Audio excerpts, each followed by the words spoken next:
اچھا غم صاحب، لیکن عید میلاد النبی کی کوئی نماز ادا کرتا ہے اور کہتا ہے کہ فلاں جگہ فلاں وقت میں ہم 2 رکعت نماز پڑھیں گے عید میلاد النبی کی، تو پھر دینی شرعی لحاظ سے اس کا کیا حکم؟ یہ بالکل بدعت ہوگی، اس کے قریب بھی نہیں جانا چاہیے، اور رسول اللہ نے فرمایا ہے کہ میرے دین میں جس نے بھی کوئی نئی بات ایجاد کی وہ سر تسر گمراہی ہے، اور کل ضلالت فی النار، اس کا انجام جہنم ہے۔ تو اس لیے ایسی چیزوں سے بچنا چاہیے۔ یہی چیز سورہ اعراف میں بیان کی ہے، جہاں 5 ان چیزوں کا ذکر کیا ہے جن کو اللہ نے حرام قرار دیا ہے، ان بنیادی چیزوں کا۔ تو اس میں یہ بتا دیا گیا ہے کہ ان تقولوا علی اللہ ما لا تعلمون، اللہ کی نسبت سے کوئی ایسی بات نہ کرو کہ جس کو تم نہیں جانتے۔ اگر کوئی نماز اس دن پڑھنا ہوتی تو اللہ کے رسول اس کو شروع کرتے، قائم کرتے۔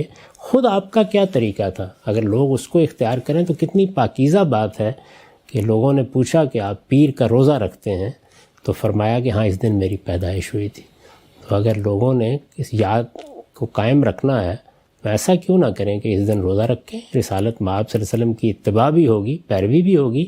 میں جو بنیادی بات عرض کر رہا ہوں وہ یہ ہے کہ اللہ کے رسول اور رسول اللہ صلی اللہ علیہ وسلم کے صحابہ، یعنی محمد الرسول اللہ والذین معہ، ان کے طریقے ہی پر قائم رہنے کا نام دین ہے۔